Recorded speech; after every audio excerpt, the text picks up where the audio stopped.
Assalamualaikum warahmatullahi wabarakatuh. Perkenalkan, kami dari kelompok 3. Kami akan mempresentasikan hasil dari kerja kelompok kami, di mana materi yang akan kami bawakan yaitu tentang dampak perang Rusia dan Ukraina di bidang politik. Baik, adapun anggota dari kelompok kami, yaitu yang pertama saya sendiri sebagai moderator Junis Tasya Irene, yang kedua Ibnu Ramadan Alhas, yang ketiga Nurul Aulia Fitriani, yang keempat Muhammad Gazi Waidi, yang kelima Muhammad Fadil Akila, yang keenam Alvinatul Awalia, dan yang terakhir Fazlul Rahman. Baik, langsung saja untuk materi yang pertama akan dipresentasikan oleh teman saya, yaitu Ibnu Ramadan Alhas. Saya persilahkan.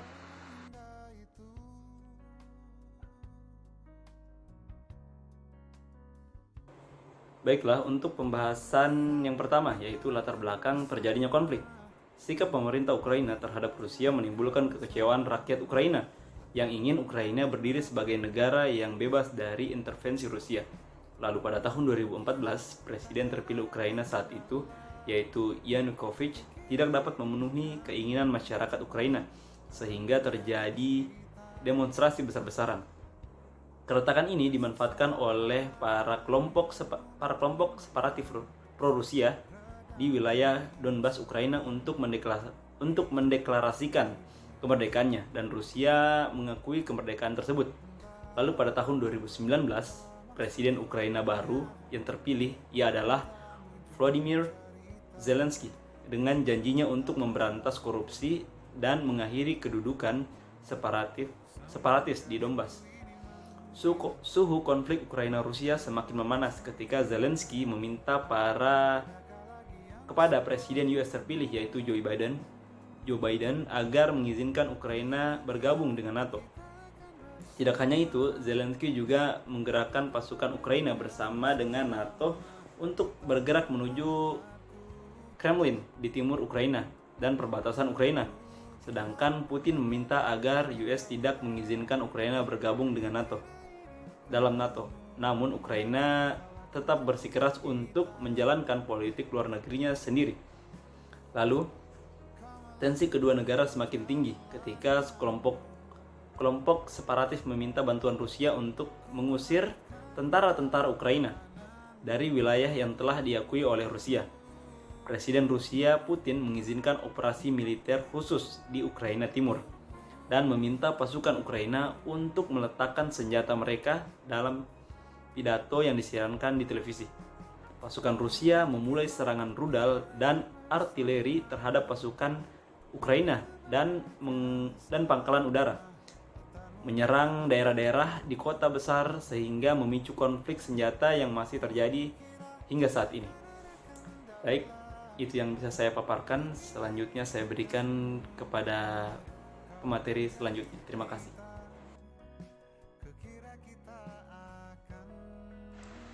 Baik, saya akan melanjutkan materi dari teman saya. Di sini poin yang pertama adalah dampaknya terhadap Rusia. Untuk Eropa melarang berbagai interaksi maupun perdagangan di sektor teknologi dengan Rusia.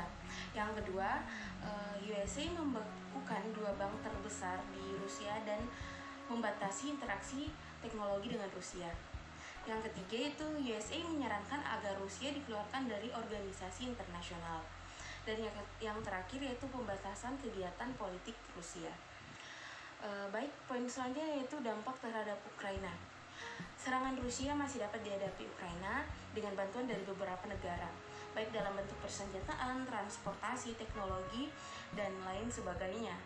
Politik dalam negeri Ukraina pun tidak mengalami guncangan yang mempengaruhi tuntutan mereka terhadap Rusia untuk meninggalkan wilayah kedaulatan Ukraina. Bahkan, Ukraina banyak memperoleh bantuan-bantuan dari negara-negara lain dengan memanfaatkan hubungan politiknya. Baik, untuk dampak globalnya di sini berkurangnya suara Rusia dalam politik global sangat berpengaruh terhadap dominasi suara USA. Untungnya Rusia juga merupakan negara yang sangat diperhitungkan dalam kekuatan militernya, sehingga akan sulit memberikan Rusia sanksi politik berat. Bukan hanya masalah kekuatan, negara-negara Eropa juga memiliki ketergantungan sumber daya energi pada Rusia. Baik, untuk materi yang selanjutnya akan dipresentasikan oleh teman saya. Selanjutnya, tensi global. Lalu, proyeksi apa yang akan terjadi pada 1 tahun ke depan? Jadi, berbagai pihak telah menawarkan agar kedua negara melakukan perundingan. Akan tetapi, agresi tetap dilancarkan oleh kedua negara.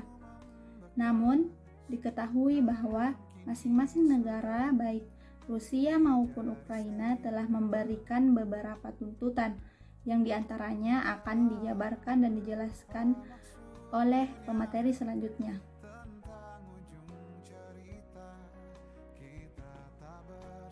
Pertama yaitu dari pihak Rusia. Makin cepat konflik ini berakhir, potensi kerusakan pada skala global yang ditimbulkan oleh invasi ini dapat ditekan seminimal mungkin. Adapun guncangan ekonomi yang melanda Eropa sifatnya hanya temporal atau sementara, dengan risiko yang dapat dihitung dan mitigasinya. Untuk mencapai kepentingan tersebut, Rusia mengajukan beberapa tuntutan, yaitu yang pertama, Rusia meminta agar Ukraina membuat amandemen konstitusi yang menunjukkan bahwa Ukraina akan bersikap lebih netral dan tidak berupaya bergabung dengan blok dan aliansi militer tertentu seperti NATO. Yang kedua, Rusia meminta agar Ukraina mau menghentikan kegiatan militer dan menjalani pelucutan senjata sebagai kepastian bahwa negara tersebut bukan lagi ancaman bagi kedaulatan Rusia.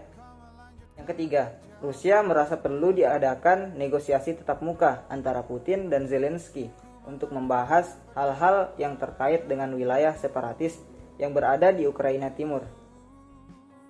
Sekian, saya kembalikan ke moderator. Materi selanjutnya itu Ukraina. Ukraina telah lama ingin bergabung dengan masyarakat Eropa. Hal ini sesuai dengan keinginan presidennya saat ini dan juga masyarakatnya secara mayoritas. Mayoritas masyarakat Ukraina menginginkan untuk aktif dalam politik internasional tanpa ada bayang-bayang Rusia. Sehingga Presiden Zelensky, yaitu presiden dari Rusia saat ini, menginginkan tuntutan berupa penolakan untuk langsung mengubah konstitusi Ukraina yang diminta menjadi lebih netral oleh Rusia. Karena menurutnya menyetujui hal itu sama saja membiarkan Ukraina berada di bawah bayang-bayang Rusia, tidak memiliki kebebasan dalam berpolitik secara internasional.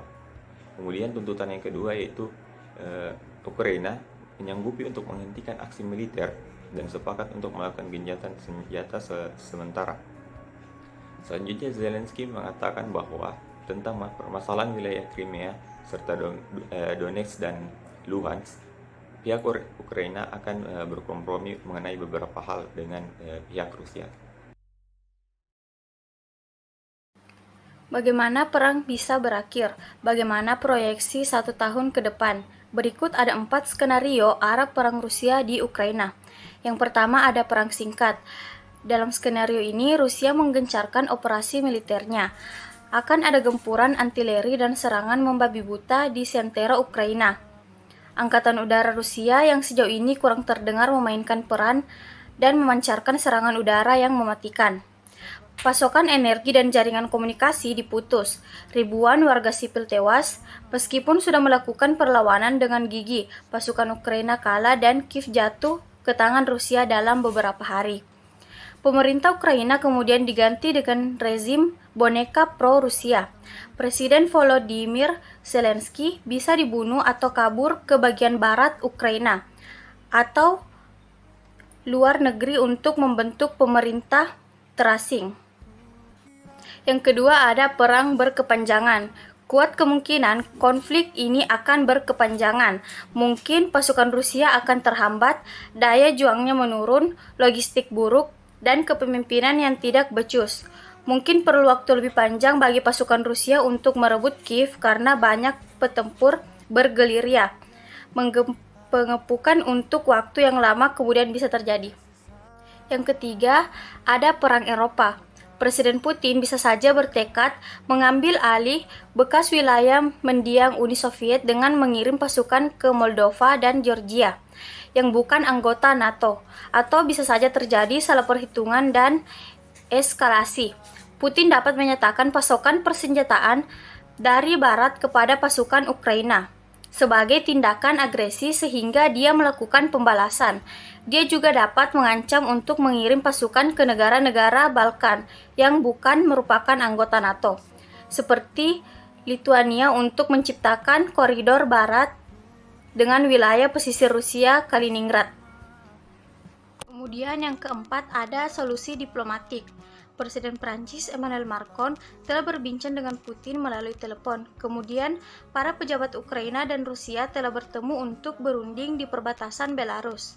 Mereka mungkin tidak mencapai banyak kemajuan, namun dengan menyepakati perbincangan, Putin setidaknya menerima kemungkinan negosiasi gencatan senjata dan pertimbangan untuk perang ini. Perang berakibat buruk bagi Rusia. Serangkaian saksi mulai membuat resah Moskow. Aksi protes mulai berkembang dan kantong-kantong jenazah serdadu berdatangan. Putin lantas bertanya-tanya apakah invasi yang dilakukan sebanding dengan hasil negatif yang dialami. Dia bisa menilai bahwa melanjutkan perang mungkin menimbulkan ancaman besar bagi kekuasaannya ketimbang rasa malu mengakhiri invasi. Selanjutnya adalah apakah perang akan melebar atau perang akan berakhir dengan kesepakatan. Yang pertama, belum berpotensi perang dunia ketiga. Pakar hubungan internasional dan Universitas Diponegoro Semarang, Martin Hanura, menilai kekhawatiran invasi Rusia ke Ukraina memicu perang dunia ketiga itu terburu-buru. Menurutnya, masing-masing negara masih rasional dan memiliki kalkulasi risiko. Selain itu, sebanyak 40% pasukan gas Amerika dan Uni Eropa dari Rusia, sehingga menurut Martin, jika ada perang terbuka, maka Uni Eropa terancam gelap gulita.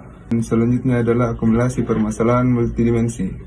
Guru Besar Hukum Internasional Universitas Jenderal Sudirman, Purwokerto, Profesor Ade Maman Suherman menyoroti invasi Rusia ke Ukraina sebagai akumulasi permasalahan multidimensi sejak bubarnya Uni Soviet. Selain itu, bergabungnya 10 negara ex-Uni Soviet dengan NATO membuat Rusia tak percaya dengan komitmen Eropa soal zona fakta militer Atlantik Utara. Lanjut yang ketiga, dapat berlangsung lama. Invasi Rusia ke Ukraina diprediksi akan berjalan lama karena pihak Barat tidak berani berkonflik militer. Amerika Serikat dan Inggris disebut hanya akan menerapkan sanksi ekonomi dan finansial. Ini kasus konflik pertama yang perpetratornya negara pemilik hak veto dengan kemampuan senjata nuklir yang mumpuni. Tidak tertutup kemungkinan potensi perang dunia ketiga kalau kalap dan frustasi. Everything might happen. Tutur Ade. Sekian dari saya, terima kasih.